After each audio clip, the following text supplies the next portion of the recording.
Boa noite, pessoal. O meu nome é Paulo Pazin, eu sou presidente da Federação Nacional dos Metroviários e também metroviário aqui de São Paulo há 23 anos. Faço parte também da lista dos companheiros que estão sendo demitidos. Eu trago uma solidariedade ao companheiro Murilo, não apenas nossa aqui de metroviários de São Paulo, mas de todos os metroviários brasileiros. Porque o ataque ao companheiro, essa atrocidade, é parte do ataque que todos nós estamos vivendo, seja na nossa greve, seja o povo pobre, com tudo que se tem de ataque aos negros, ao pessoal da periferia. Por isso que a gente veio aqui. E também para falar um pouco da nossa situação. Não vou repetir o que a companheira falou, mas eu acho o seguinte: não é a primeira vez que eu sou demitido no metrô. Já em 2007 já teve esse mesmo processo de atacar a mim e a outros companheiros que estão na linha de frente e companheiros da categoria. Só que dessa vez eu vejo uma diferença muito grande dos outros momentos. É que dessa vez a solidariedade que a gente está recebendo do país inteiro, em particular da juventude, é algo que eu nunca vi no movimento sindical nos meus 35 anos de militância desde metalúrgico. Na própria greve nossa, além da unidade da categoria e do apoio popular, a presença da juventude nos ajudando nas manifestações foram fundamental, ajudando no piquete, ajudando no diálogo com a população, enfim, ajudando para que a nossa greve tivesse força. E a greve também tem força porque o nosso sindicato e a federação ela tem uma relação com o movimento que é um pouco diferente de sindicatos tradicionais. Claro que nós fazemos a luta econômica, claro que a gente batalha na campanha salarial para ter o melhor reajuste, mas nós temos uma visão que, acima de tudo, o sindicato como o nosso tem que debater o transporte público no país. Quando os meninos do Passe Livre, eu chamo eles de meninos porque são parceiros nossos de muito tempo, colocaram pela primeira vez a questão da tarifa zero, no primeiro momento confesso que eu achava, poxa, mas isso é uma coisa distante. Agora, este tema, a partir das mobilizações do ano passado, que foi a redução da tarifa, mas acima de tudo foi a discussão de que se o transporte é um direito social, se ele é o que garante o direito de ir e vir das pessoas, ele tem que ser zero. Porque o transporte ele acaba sendo o condutor para os demais direitos. Uma pessoa para ir num posto de saúde tem que utilizar transporte se não for rico, evidentemente. Para ele ir numa escola, para vir na PUC, tem que pegar o transporte coletivo, ônibus, ou metrô, ou trem, e assim vai. Agora, se o transporte custar caro, na verdade, mesmo que aquele direito for gratuito, a pessoa está pagando. Se a saúde fosse pública, não é, e ela é de péssima qualidade, mas mesmo aonde ela é pública, quem deixou o dinheiro lá para o metrô, pagou de qualquer forma. Além disso, a privatização vem parte dessa política. Eu não sei se vocês sabiam que a linha 4, aqui de São Paulo, a tarifa é R$ 3,24, ela não é R$ 3,00. Porque para a PPP, para se ter a privatização, existe no contrato da PPP um reajuste anual da tarifa, independente se tem aumento autorizado pelo governo. Agora, olha que interessante, eles dizem que para o metrô não pode ter subsídio, por isso não pode dar nosso reajuste, por isso não pode melhorar o plano de carreira, por isso não pode fazer nada que não levou à greve. Mas para CCR, para iniciativa privada, tem subsídio. Nós agora queremos fazer um chamado a vocês. Amanhã nós temos uma assembleia decisiva. Antes da assembleia nós queremos fazer um ato, vai estar o Souto Maior e outros, em solidariedade aos metroviários, porque se nós entrarmos em greve, e nós vamos entrar em greve no dia da abertura da Copa do Mundo,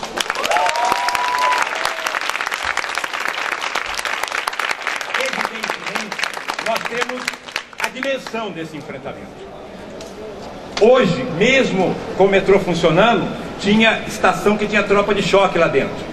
Para vencer essa guerra, nós vamos precisar de todos os companheiros da juventude e até de todos os democratas desse país. Porque o que está em questão é o direito de greve, o direito de organização. Bloquearam toda a conta do sindicato, além de mandar todos nós embora, os 42. Por isso, queria agradecer e solidarizar com os companheiros, esperando todo mundo amanhã nas sede do sindicato, na nossa assembleia, para ajudar, inclusive, nos piquetes durante a madrugada.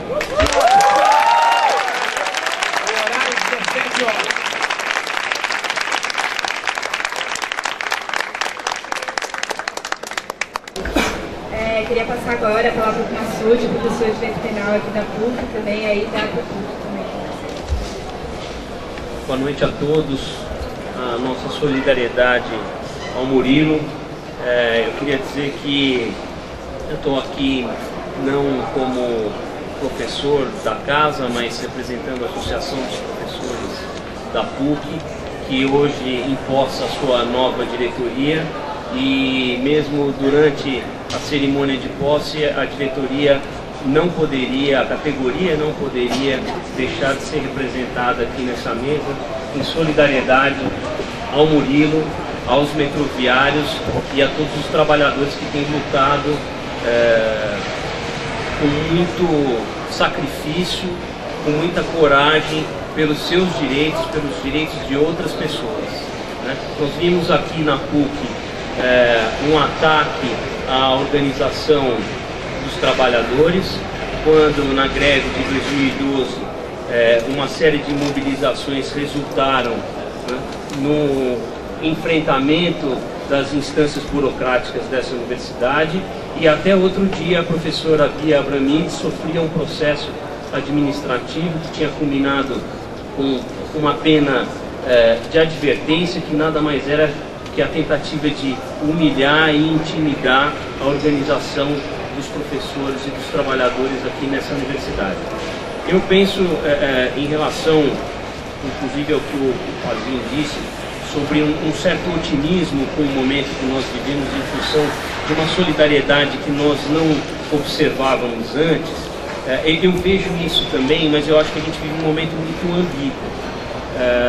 Eu me lembro aqui como membro do movimento estudantil, e tentando lembrar as coisas que a gente fazia como estudantes aqui na PUC, e eu vejo que aquilo que a gente fazia estava muito aquém do que essa meninada está fazendo hoje, né? E eu acho que isso é um baita de um avanço. Eu não me envergonho de dizer que o movimento estudantil hoje é mais maduro, é mais objetivo, tem mais planificação, tem aprofundamento teórico que a gente não tinha, né? Que eu, pelo menos, aí falo em meu nome próprio, não tinha.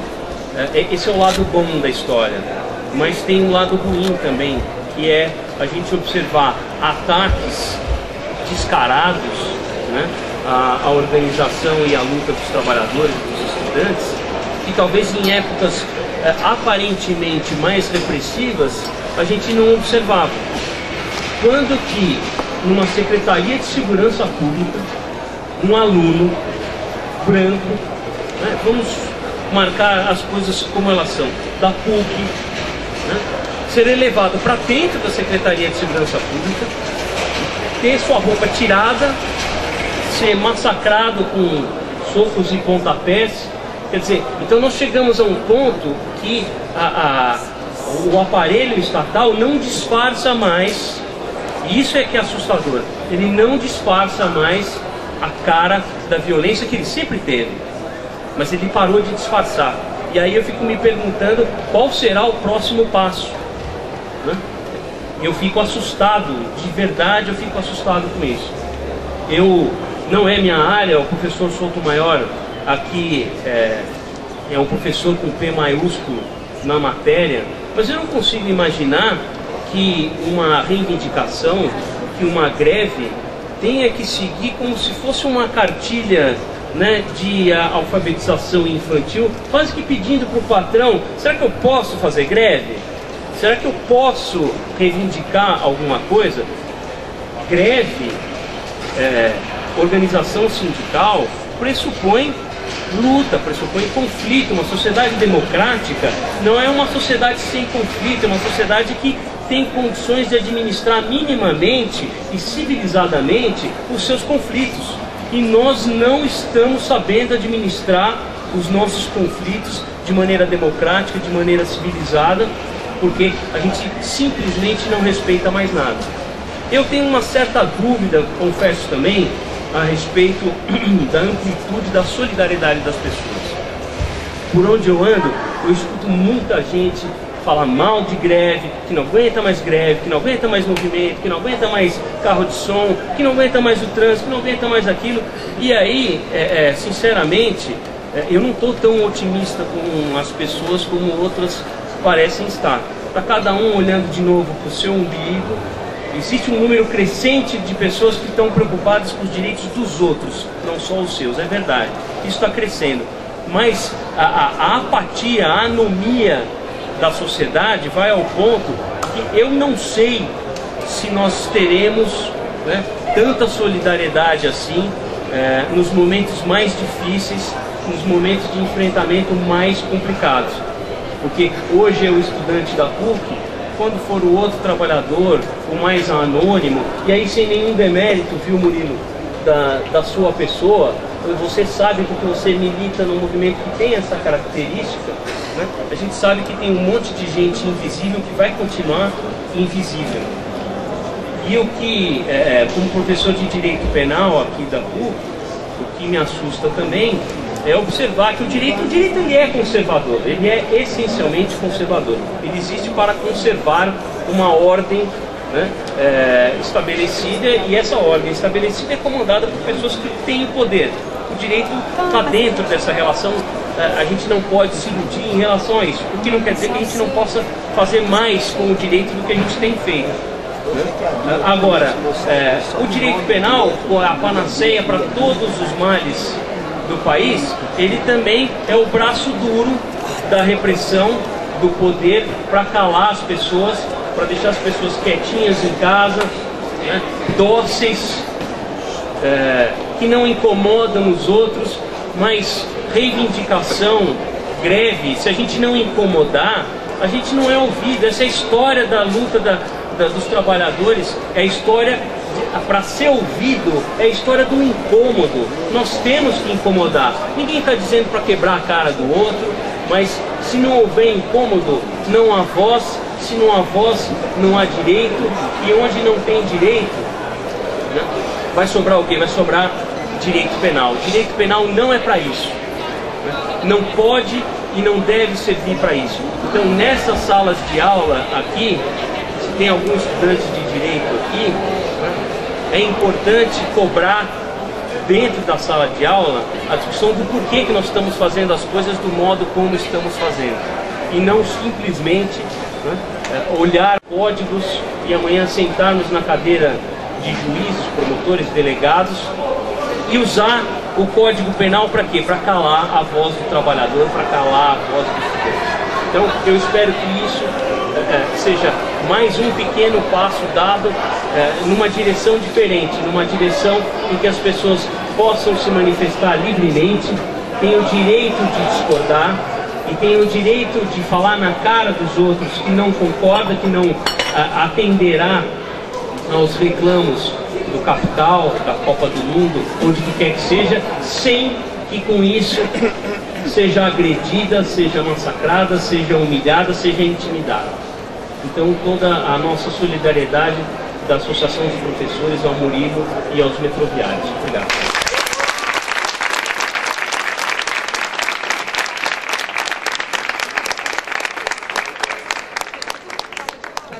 Agora para Helena, do Luta Popular. Boa noite, gente. Eu sou Helena, faço parte do movimento Luta Popular. Estamos aqui também em solidariedade aos metroviários, ao Murilo. Há alguns meses, não sei, pouco tempo, nós tivemos um ato aqui. Fizemos um ato debate aqui na universidade sobre a criminalização dos movimentos sociais, puxado pela galera da JUP, junto com o movimento, para discutir um pouco o discurso que estava se construindo acerca daqueles que lutavam naquele momento, especificamente centrado numa ocupação que lutava por moradia em Osasco, que é a Ocupação Esperança. O problema da criminalização, das lutas em geral, é que a gente começa a entrar num momento em que a gente tem que brigar para ter o direito de lutar por direitos. Isso não é um avanço. Isso é produto dos ataques que nós estamos sofrendo. É claro que no caso de uma ocupação de terra, nós estamos de frente com a propriedade privada, questionando um dos pilares desse sistema filho da puta e tal, que se alimenta do sangue dos trabalhadores. Mas em cada uma das formas de luta, há tempos já nós estamos vivendo ataques. Eu lembro quando a gente começou a discutir, junto com o movimento sindical, o que estava acontecendo dos interditos proibitórios, que não podia mais fazer greve. Tinha hora que eles decretavam para o sindicato interdito proibitório e o sindicato não podia ir na fábrica, que era a base do sindicato, por exemplo. Porque tinha uma lei, uma decisão de que a direção do sindicato não podia ir na fábrica, onde estavam os trabalhadores que elegeram aquelas pessoas para serem seus representantes sindicais. A gente, por exemplo, no movimento também já fez ações de ocupar a frente de prefeituras, por exemplo, para pressionar. E recebemos interdito proibitório. Em tese, eu, por exemplo, não posso passar na porta de várias prefeituras. Ainda bem que ninguém fica olhando, né? Porque a gente acaba passando, não tem muito jeito. Mas essa é uma situação que a gente tem que olhar direito, gente. Porque nós estamos sofrendo muitos ataques. E na verdade, na maioria das vezes, o que acontece é que as pessoas só se movem quando o ataque é com elas. Só que o ataque a qualquer trabalhador é o ataque a cada um de nós. E essa é uma consciência e um olhar que nós precisamos recuperar entre aqueles que lutam, com todas as diferenças que nós tenhamos entre nós. Mas o ataque a um que luta, o ataque a uma forma de luta, é o ataque a todos os que lutam e a todas as formas de luta. Eu moro na zona sul de São Paulo, na região do Capão Redondo. Todo mundo sabe mais ou menos de ouvir falar que o bagulho é louco, né? Que no Capão Redondo o couro come. E a gente tem um problema, porque há muito tempo a juventude preta, pobre, favelada da quebrada está sendo massacrada por esse Estado genocida, através da polícia, numa política que vai exterminando os pobres. E aí é ainda mais difícil, porque não é só a criminalização dos que lutam, é a criminalização dos que poderiam um dia se organizar para lutar. Antes do cara se organizar para lutar, ele já está criminalizado, porque ele é pobre. Então ele é uma ameaça em potencial, porque ele pode vir a se organizar. Ou a gente começa a entender essas coisas como um ataque a cada um de nós, ou nós estamos ferrados, lascados, nós não vamos para frente. Junho, acho que foi um acontecimento político que para nós, sei lá, eu tenho 29 anos, vários de vocês são mais novos, outros têm mais ou menos a mesma idade, a gente nunca tinha visto isso antes. Aquela quantidade de pessoas na rua, de uma maneira que o governo do estado mais importante economicamente, talvez da América do Sul, não é só do Brasil, e a prefeitura de uma das cidades talvez mais importantes economicamente como cidades da América do Sul tiveram que se dobrar para a força da população em luta, em movimento, nas ruas. E aí não tinha mais esse negócio, né? Porque a gente viveu durante muito tempo essa domesticação do protesto, né? Que é isso, a gente vai fazer passeata na Paulista, a minha polícia assim, ó, mas vocês fazem nessa faixa aqui, não fica na calçada, não pode falar alto, se xingar o polícia dá um problema, se andar com essa plaquinha escrita de vermelho também não pode, escreve de azul. Ou seja, deixa de ser um protesto. A gente protesta exatamente para tornar visível para o conjunto da população aquilo, a injustiça que nós vivemos silenciosamente todos os dias. E na verdade, na minha avaliação, um dos grandes problemas da greve para o governo é que a greve deixa visível a humilhação que as pessoas vivem todos os dias no transporte. Porque hoje eu não consegui pegar o metrô na Sé. Eu não consegui entrar no metrô para pegar para vir para cá. Eu tive que andar até Anhangabaú, porque na Sé não dava para entrar e não tinha greve. Agora, a greve deixa a fratura exposta. E para a fratura exposta não adianta band-aid. A reivindicação que fazem os companheiros trabalhadores do metrô por melhores condições de trabalho, por melhores salários, é ao mesmo tempo fortalecida pelo fato de que em junho do ano passado, quando eles não estavam reivindicando salário, não estavam reivindicando benefícios, eles estavam com o mesmo colete, de mãos dadas com a gente, dentro e fora das estações, nas manifestações que não eram só por transporte, eram pelo direito da gente viver numa cidade onde quem decide o jeito que ela vai se organizar e se desenvolver somos nós, quem trabalha e constrói toda essa desgraça. Se a gente tem no movimento um monte de pedreiro que faz casa para os outros e não tem onde morar, é porque nós não temos direito de discutir os rumos dessa cidade. E nós queremos discutir. Mas para discutir isso, nós vamos precisar brigar com tudo. Porque é parte da lógica desse sistema não ter moradia, não ter condições dignas de trabalho para os trabalhadores do transporte. A greve dos rodoviários foi outra coisa lindíssima que aconteceu. Porque se é verdade que uma parte importante do movimento sindical não está mais na luta, os trabalhadores vão passar por cima. E nós vamos estar juntos quando eles passarem por cima daqueles que não querem lutar, que querem ser povos. E os trabalhadores estão fazendo essa experiência. O grande problema das greves, neste momento, é porque gerações inteiras de trabalhadores jovens que nunca tinham feito greve antes, estão começando a tomar gosto pelo negócio. E depois que toma gosto, já era, é ir pro pau. Porque quando as pessoas começam a descobrir o poder que elas têm, aí é um problema muito grave, que não se trata de salário. O problema da greve não são os porcentos de aumento. O problema da greve é os trabalhadores perceberem, verem, poderem tocar no tamanho do poder que eles têm, que são eles que movem essa cidade.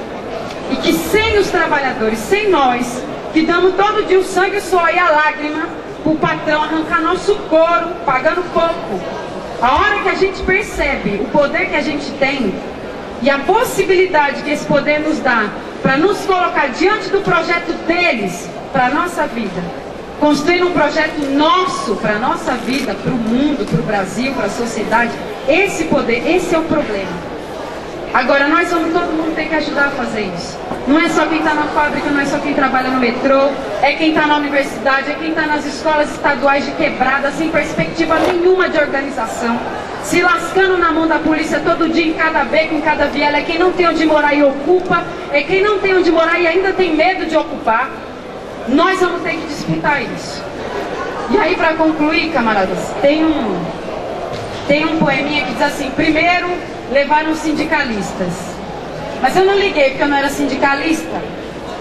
Depois levaram os comunistas, mas eu não liguei porque eu não sou comunista.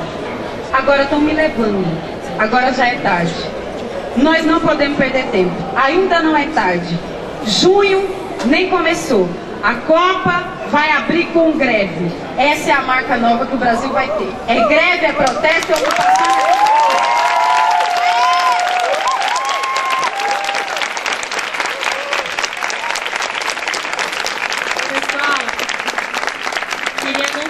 A presença do Sebastião Neto, do GT dos Trabalhadores da Comissão da Verdade Nacional.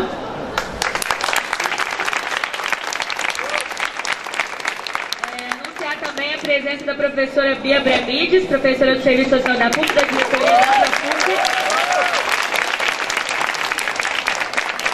A Júlia, advogada de movimentos sociais e que atua no caso do Murilo, está atuando no caso do Murilo. Pagu e o Marcelo do MML. E o Antônio Carlos Masco, do Comitê Central do PCB, professor da PUC.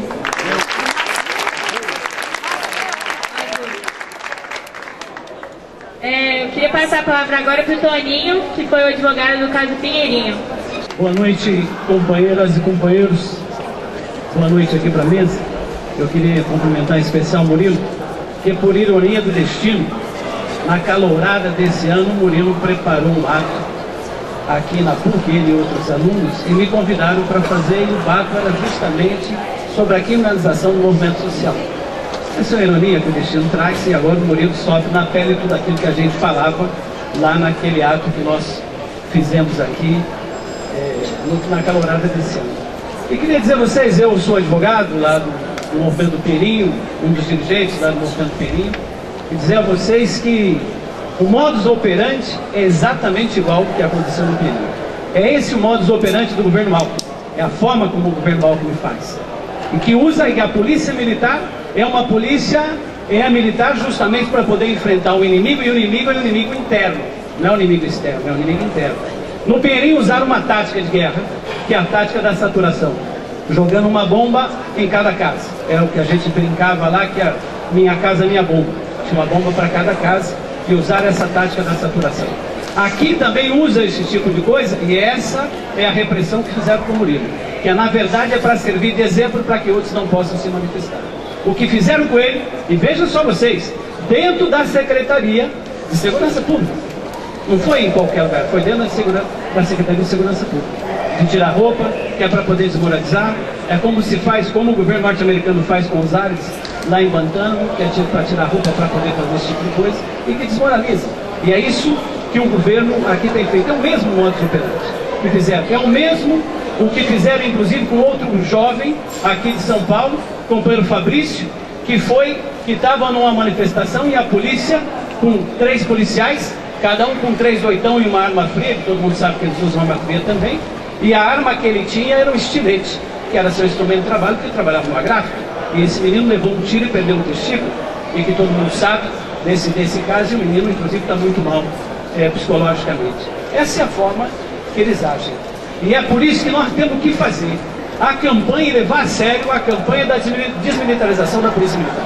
Não dá mais para ser dessa forma que é a Polícia Militar, porque precisa ser julgado inclusive em Tribunal Civil, não pode ser da maneira com que eles fazem, não dá para a gente aceitar esse tipo de coisa, e a gente precisa sim acabar com toda essa história, e aí a luta contra a Polícia Militar, sim senhor, porque inclusive tem até uma piada que corre por aí, que dizem que aquele avião que desapareceu na Malásia foi visto pela última vez entrando no camburão da polícia. E nunca mais acharam o avião, que não apareceu até agora. E é um perigo, porque é assim com a Amarildo, que aconteceu no Rio de Janeiro com a Amarildo, é assim, vocês viram que aconteceu com a Cláudia, que quando ele foi colocado ali já estava morta, e é assim nas quebradas, como disse a Helena, nas quebradas não só de São Paulo, como de todas as grandes cidades, porque aqui de vez em quando a gente está numa mesa de debate e vem um idiota falar que é preciso ter pena de morte para poder acabar com a criminalidade. Pena de morte já tem, não tem julgamento, a pena de morte já está acontecendo aqui por todos os lados. Fala inclusive, tem outro idiota que muitas vezes numa mesa de debate diz que é preciso diminuir a maioridade penal. Para quê? Para prender mais os jovens, já está tudo preso, boa parte. É assim que eles querem fazer isso? E tem algum idiota ainda que às vezes aparece e diz o seguinte, que a Polícia Militar não tem treinamento, ela é despreparada. É uma farsa. A Polícia Militar está preparada e é assim que ela age. Ela é preparada para isso, para enfrentar o nosso povo. Não é que ela é despreparada, ela é treinada para fazer isso que está fazendo. Esse é o problema. E é por isso que tem que desmilitarizar, tem que acabar com isso nesse sentido. Eu que acho que nós temos que cumprir de solidariedade ao Murilo, porque defender o Murilo é defender nós mesmos. Defender o Murilo é defender cada ativista. Defender o Murilo é defender cada um daqueles. Nós temos que ter solidariedade do Murilo. E nós precisamos, inclusive, que fruto disso, nós precisamos cobrir de solidariedade essa greve do metrô, sim senhor. Queria dizer a você, viu, Paulinho, a Pazinho, ao Serjão, a Camila, aos companheiros do metrô, que na Assembleia do Metrô que eu estive, eu me senti, viu, o Neto que está aqui também dessa época, Mancha, dessa época, eu me senti numa Assembleia de 1979, porque vi ali Rosinha, que também é dessa época, me senti como numa Assembleia de 1979, nas grandes greves metalúrgicas que a gente fazia aqui em São Paulo, e eu senti um clima, uma forma de ser exatamente muito parecida com aquela. Por isso nós temos que cobrir de solidariedade a toda essa greve do metrô, porque um metroviário somos nós também, e nós precisamos fazer isso. E é fato o que se disse aqui, eu já disse inclusive para alguns companheiros do metroviário, não tem dinheiro, o metrô não tem dinheiro para dar aumento, mas para o seu Robson Marinho poder fazer a corrupção que fez, tem muito dinheiro, porque o caso da Alstom, por exemplo, que o Robson Marinho desviou todo esse dinheiro que está lá. E eu inclusive queria propor para que o movimento sindical, depois da greve, evidentemente, deveria fazer um ato na frente do TC, do Tribunal de Contas do Estado, para demonstrar isso para toda a sociedade, onde é que está o dinheiro que não é aplicado no metrô. Onde já se viu 74 quilômetros apenas de metrô na cidade de São Paulo, enquanto na maioria das cidades do mundo são 400, 500 quilômetros de metrô, e aqui é dessa forma. E para encerrar, vamos cobrir de solidariedade o Murilo e os metroviários para que a gente seja vitorioso nessa luta também. Muito obrigado.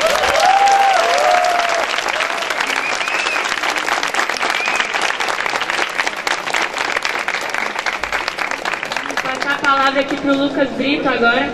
Boa noite, gente, cada um e cada uma de vocês. Meu nome é Lucas, sou estudante de Serviço Social da UNB e faço parte da Executiva Nacional da ANEL. Em nome da nossa entidade, eu queria aqui agradecer a cada um e cada uma de vocês que hoje faz parte desse ato, que pra gente é um ato muito importante. E estaria absolutamente justificado que estivéssemos fazendo esse ato hoje, aqui na PUC, diante de toda a ofensiva dos governos e da burguesia, de desde junho do ano passado, de tentar criminalizar e tentar emudecer aqueles e aquelas que se levantam cotidianamente para apresentar suas ideias de um mundo novo. Porque na semana passada nós completamos um ano desde a jornada de junho, em que a juventude, junto com os trabalhadores, saíram nas ruas, aos milhares, aos milhões, e anunciaram que por meio da sua mobilização, por meio da sua força, iriam transformar esse país. Agora, quando completamos um ano, nós vivemos um momento em que os trabalhadores e as trabalhadoras saíram às ruas e apresentaram um dos seus métodos mais fortes de fazer transformação e de se impor na realidade e conquistar o seu lugar na história, que é por meio das greves. A greve dos sindicatos metroviários representa todo esse processo de levante da classe trabalhadora brasileira em todo o país.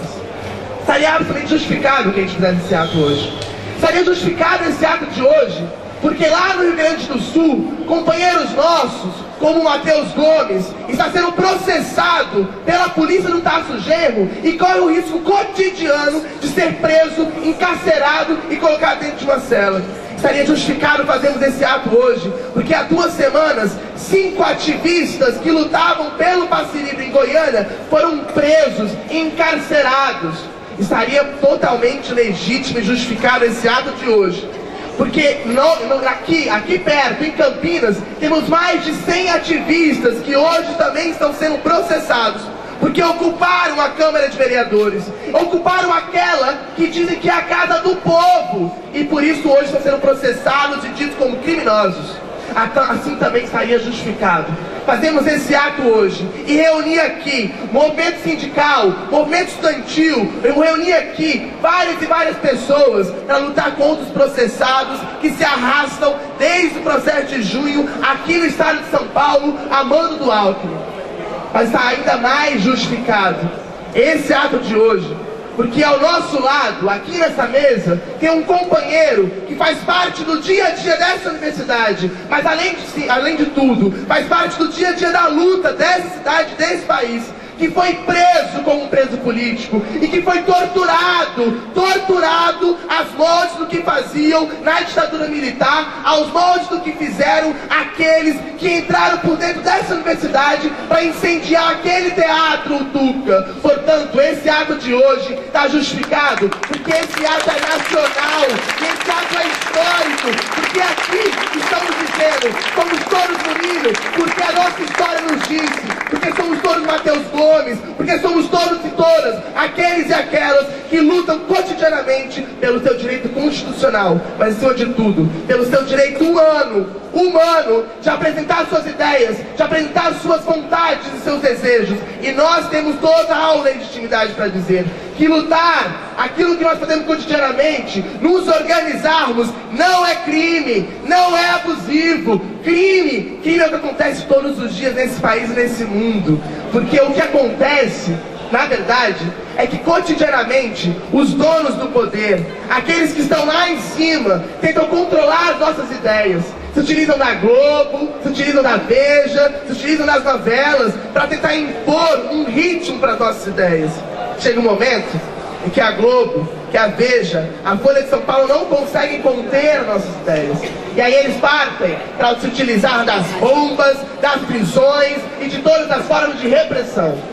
Mas aqui esse ato de hoje, diante disso, falamos tanto de repressão, de prisão, de tortura. Esse ato pode parecer para alguns que esse ato é defensivo, esse ato daqueles que tentam se unir aos poucos, tentar trazer para nossa asa, cuidar daqueles que nós amamos. Mas não é isso. Porque a verdade é que esse ato de hoje, esse é um ato de vitória daqueles que estão ganhando. Estamos ganhando, sabe por quê? Porque lá, os que estão lá em cima, eles queriam, desde os protestos aqui em São Paulo, quando colocaram a PM para chacinar quem estava nas ruas, eles queriam que nós nos calássemos, voltássemos para casa, nos aquietássemos e ficássemos quietinhos. Sabe por quê? Porque eles não têm condições de acabar com todo o movimento. Não tem condições de prender todo mundo. Não tem condições de torturar os milhões que saíram às ruas desde junho. Não tem condições de acabar com todas as greves que acontecem nesse país. O que eles fazem, de forma covarde, é utilizar, pegar com pinça alguns poucos daqueles que vão às ruas para tentar desmoralizar o movimento. E esse ato é vitorioso, sabe por quê? A maior prova desse ato está nessa mesa. Porque o Murilo, que ontem estava dentro de uma cela escura, que ontem foi preso e torturado, está aqui hoje chamando cada um e cada uma de vocês para seguir luta, seguir em frente, para transformar esse país e mudar a história do Brasil. Portanto, para concluir, eu tenho que estar encerrando. Esse ato é dos vitoriosos das vitoriosas. Esse ato de hoje é um estopim, como diriam aqui os nossos companheiros do coletivo pessoal da ANEL aqui da PUC. É um estopim de uma luta que não se encerrará hoje, mas uma luta que se seguirá e que irá acumular não só as nossas ações, como os nossos sonhos, como as nossas vontades. Estamos nos aproximando estamos a 2 dias do início da Copa do Mundo aqui no Brasil. E eu olho para essa roda e eu vejo aqui a formação da seleção mais capaz de conseguir de fato virar o jogo nesse país, colocar a bola em campo e enterrá-la, cravá-la no gol. Porque aqui estão aqueles e aquelas que, apesar de toda a tentativa de nos amedrontar e de nos colocar debaixo do medo, que vieram hoje e que se somam nessa luta, nessa solidariedade. Portanto, para encerrar mesmo, eu queria, em nome da Executiva Nacional da ANEL, dizer para o Murilo em especial, que nós, todos nós, de norte a sul desse país, dos 23 estados em que nós estamos presentes, representando os milhares de jovens, e como você, como eu, e como todos nós estamos aqui, acreditamos que o ato que hoje nós estamos construindo aqui, ele é mais do que justo, porque nós temos um orgulho imenso da sua bravura, da sua coragem, da sua disposição, de ter resistido com garra ontem, mas de se levantar hoje com a perspectiva de somar todos e todas aqueles que acreditam nessa luta para seguir em frente. O dia de ontem foi um dia muito difícil para todo mundo que está aqui, para os amigos, para os companheiros, para as companheiras, foi muito difícil. Para nós da ANEL, foi muito difícil, talvez tenha sido mais difícil ainda, porque construímos no dia a dia a luta com esse companheiro. E nós sabemos que o que aconteceu ontem com o Murilo pode acontecer com qualquer um de nós. Qualquer um de nós, quando colocamos a nossa mochilinha, levantamos a nossa bandeira e vamos às ruas, nós estamos suscetíveis a acontecer isso com a gente. Mas o ato de hoje nos mostra que nós não estaremos sozinhos para resistir e para atacar, para seguir em frente e para declarar a guerra, que é a guerra que hoje declaramos contra o senhor Alckmin, contra os senhores do poder, e nós estamos dizendo aqui que nós vamos vencer. Então eu acho que a ANEL, nós temos legitimidade, assim como outros grupos, para dizer aqui para o Murilo que essa e cada um e cada uma de nós somos, a partir de hoje, uma parcela apenas, mas uma parcela muito grandiosa e corajosa dos seus familiares, dos seus companheiros, então vão estar junto, ombro a ombro, para transformar essa história. Portanto, amanhã, a partir de hoje, nós iniciamos uma grande campanha para que nunca mais, na história deste país, tenhamos companheiros e companheiras, tenhamos ativistas políticos que sejam perseguidos, presos e torturados. E que nós vamos começar exigindo do governo Alckmin e de todos os poderosos que se investigue a fundo o crime que foi cometido ontem contra o Murilo, mas que foi cometido contra cada um e cada uma de nós. E queremos a punição dos torturadores. Não vamos aceitar o que aconteceu com a ditadura militar, tem torturador que hoje estampa o nome de prédios públicos da cidade. Portanto, vamos seguir em frente para mostrar que essa página da história, da repressão, da tortura vai ser virada. E nós vamos escrever a próxima página. Nós, homens e mulheres, jovens, lutadores e lutadoras, sindicalistas, militantes do movimento popular, vamos seguir em frente junto com o Murilo, que para nossa seleção aqui, hoje, é o nosso capitão. Vamos seguir em frente, pessoal.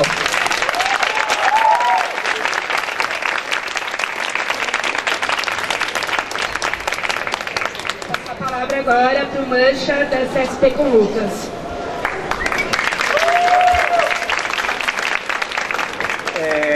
Companheiros e companheiras, depois de tudo que foi dito sobra pouco, mas eu sou metalúrgico e também sou anistiado político, e aqui na PUC, que já foi palco de grandes enfrentamentos contra o regime militar, que já houve uma invasão por parte da Polícia Militar em 1977, que ficou histórica, 79, que já houve várias greves de fome realizadas por estudantes, pela juventude que lutavam pela liberdade aqui nessa universidade, e que hoje nós nos deparamos com uma faixa que o movimento estudantil da PUC repudia a tortura contra o companheiro Murilo.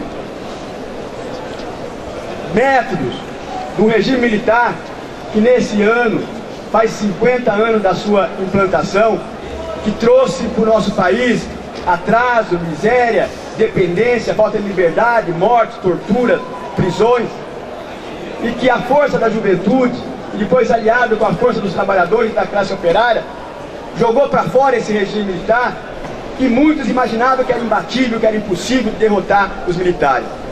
Mas eles foram derrotados. E é esse mesmo sentimento que irradiou aqui da Pontifícia Universidade Católica, que nesse momento nós temos que também irradiar para virar esse jogo em relação à repressão, que é parte hoje integrante dos movimentos sociais. Porque com os movimentos de junho, com as grandes greves, com o despertar do povo, o despertar da juventude para a luta, eles estão sendo obrigados a utilizar os velhos métodos da ditadura militar, a repressão massiva aos estudantes, à juventude, aos trabalhadores, o método seletivo de tortura, a tentativa de intimidação, exatamente porque esse movimento está crescendo. E quando o movimento cresce, existe esses enfrentamentos, e aqui também já foi dito aqui pelo Lucas, que também acarreta em prisões, e acarreta em perseguição, e acarreta em processos absolutamente ilegais, que estão sendo movidos de norte a sul no país, seja em Minas Gerais, em Natal, no Rio Grande do Sul, aqui em São Paulo, centenas e centenas de inquéritos, que é parte dessa ofensiva. E ontem nós vimos esse fato, que ele é mais lamentável, mas ele é mais do que lamentável, porque é o momento da virada, porque não é possível que nos 50 anos do golpe militar, os caras continuem torturando. E eles fazem isso por quê? Porque até agora não foi punido nenhum torturador do regime militar. E nós temos que colocar os torturadores na cadeia. Porque a herança do regime militar continua intacto na existência da polícia militar e de toda a doutrina militar que ainda está em vigor. E é por isso que esse ano também, que está em vigor a Comissão Nacional da Verdade, inclusive aqui na PUC também tem uma Comissão Nacional da Verdade, nós temos que exigir, todos nós juntos, que essa situação mude, que seja investigado, que seja punido esses torturadores. E agora, para terminar, Murilo, nós queria dizer que nós estamos trazendo aqui essa solidariedade, mas mais do que uma solidariedade, é um compromisso que todos nós temos, e que todos nós vamos ter na campanha que nós estamos fazendo, que é uma campanha nacional contra a criminalização dos movimentos sociais.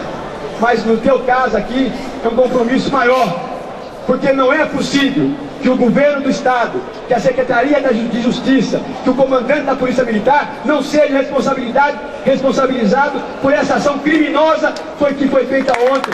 Isso não é qualquer coisa. Foi cometido um crime contra os direitos humanos, um crime contra a pessoa, e ele tem que ser apurado, tem que ser punido com rigor. Não pode ser mais um entre centenas, não pode ser mais um caso, ao contrário, tem que ser o caso da virada. Eu acho que esse compromisso que a comunidade da PUC hoje aqui presente, os seus professores, a Comissão da Verdade da PUC também tem que assumir esse compromisso, todo mundo tem que assumir para dar essa virada. Vamos fazer uma grande campanha nacional, internacional, para dizer, esse caso não pode ficar impune. Vamos exigir punição aos torturadores, no caso específico em relação a essa prisão. Vamos exigir que a Secretaria de Justiça, a Secretaria de Segurança Pública esclareça os fatos, esclareça e puna severamente. Vamos tirar esse fato daqui do PUC, aqui seja um ato, mas que agora vamos jogar isso para tudo quanto é lugar e vamos firmar aqui esse compromisso. Não é um ato que a gente vai ficar apenas na constatação. É o ato que tem que ser o ato da virada. E é hora de virar esse jogo, é hora de punir esses caras.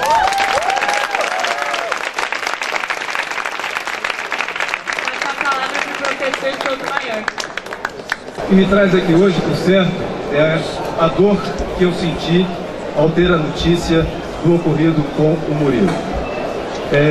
Por outro lado, o que me traz também aqui é uma esperança de que essa sociedade que aqui está presente neste ato não é uma sociedade mais em que as coisas que aconteceram com o Murilo fiquem impunes. É a esperança que eu tenho, o sentimento verdadeiro que eu tenho, que foi as mensagens trazidas aqui por todos que me antecederam, é de que existe uma sociedade atual, uma realidade brasileira, em que é possível e necessário construir uma lógica de que essas situações não ocorram mais, ou seja, ditadura, efetivamente, nunca mais na nossa sociedade. Eu tenho absoluta certeza disso. Agora, nós precisamos lutar para que isso aconteça. Percebam as contradições que estão aí postas. Existe o judiciário criou um Ceprajude, não sei se vocês viram isso. O Ceprajude para apurar as questões da manifestação na Copa, para julgar os manifestantes e punir os manifestantes imediatamente. Cadê o Ceprajude para julgar o que aconteceu com o Murilo? O judiciário outro dia julgou domingo de manhã a greve dos metroviários, né? Cadê esse judiciário para agora julgar as dispensas dos metroviários que foram atos absolutamente legais? Percebam, as estruturas estão aí postas para repressão e elas estão se expressando muito claramente.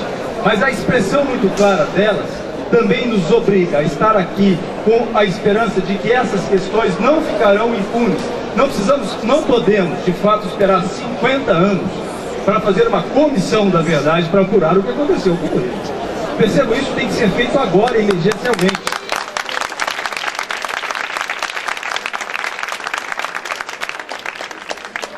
E esse compromisso, como diz o Mancha, tem que ser assumido por todos nós aqui. Nós, que eu digo, nós estudantes, trabalhadores, que somos, eu me coloco, me perdoe, né, junto com vocês na qualidade de trabalhador e estudante, somos os protagonistas dessa sociedade. Não adianta esperar que o poder público instituído fará isso.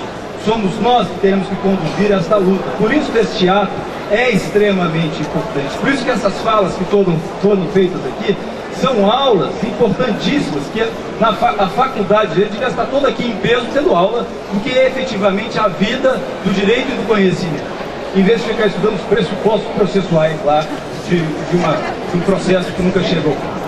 Eu até disse para elas, nem me dá pouco tempo para falar, porque eu tenho pouca coisa para dizer. Os protagonistas, né, que estão aí são as pessoas que têm que dar aulas para a gente. Vocês é que são os protagonistas. Eu venho em atos como esse para aprender com vocês, para aprender com os trabalhadores, para aprender com os estudantes.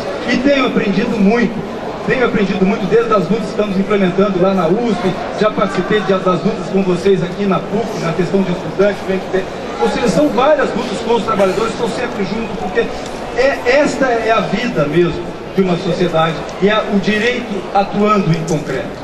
Então, num ato como este, em princípio, seria de entristecer, né? Porque, afinal de contas, o que aconteceu com o Murilo nos deixa efetivamente tristes, como disse o Lucas, deixa mesmo muito triste, mas ao mesmo tempo nos dá uma grande esperança, porque a repressão não é mais possível de levarmos para casa e nos metermos mesmo. E o grande exemplo é o nosso companheiro, Murilo, que está aqui hoje, depois de tudo que aconteceu, de novo na luta. Ele é um grande exemplo para todos nós, e eu sigo esse exemplo. Quero que vocês... Muito obrigado.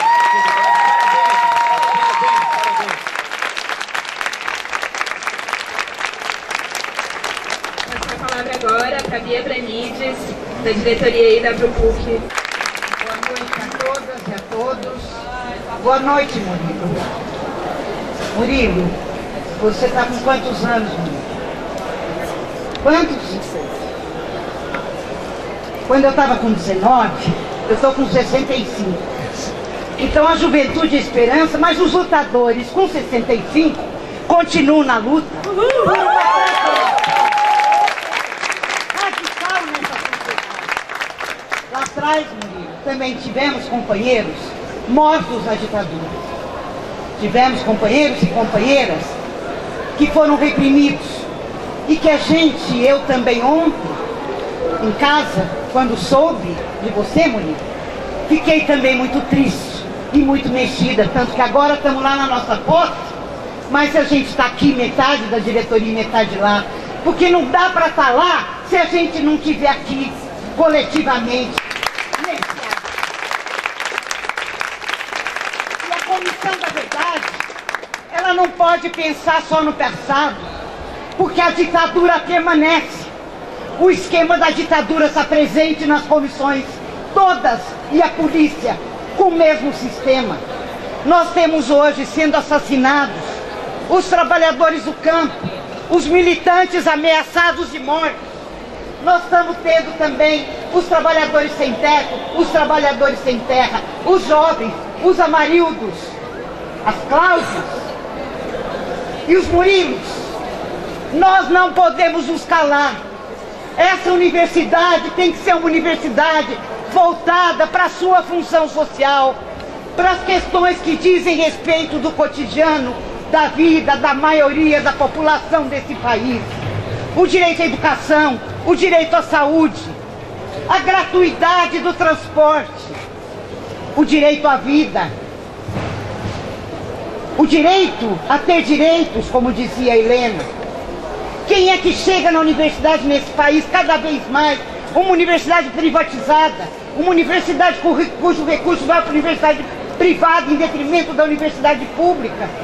As universidades do Estado de São Paulo que dão reajuste zero para os trabalhadores do Sintusp que foram demitidos, a polícia que lá entrou, a repressão que está nas universidades hoje. Nós não podemos nos calar. E a greve, companheiros, ela é um instrumento de ação direta necessária dos trabalhadores. Nós temos que saudar essa greve importantíssima, como a companheira colocou, dos metroviários, com uma adesão de mais de 70% da população. A greve é nosso direito, a greve é nossa luta, a greve e a nossa ação direta, como é a ocupação de fábrica, como é a ocupação dos terrenos, porque eles invadem, eles se apropriam daquilo que é nosso, daquilo que é da maioria desse país.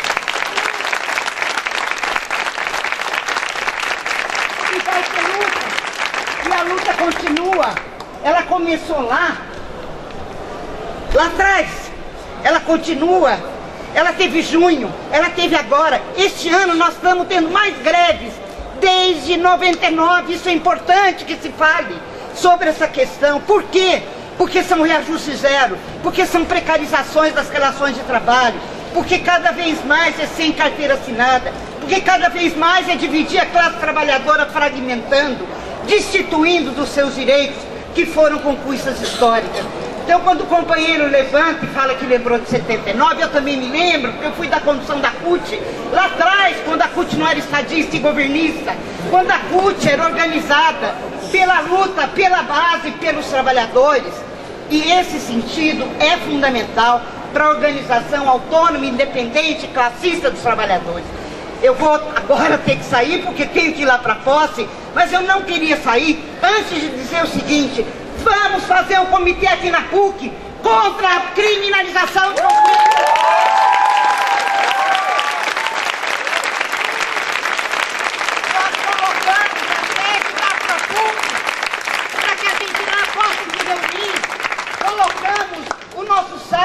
o nosso jornal a serviço do movimento, a serviço de apoio à luta dos trabalhadores grevistas, que não vão parar, pararam momentaneamente, mas vão retornar à greve. E nós estamos solidários e colocamos todos os nossos meios como solidariedade ativa a esse movimento grevista.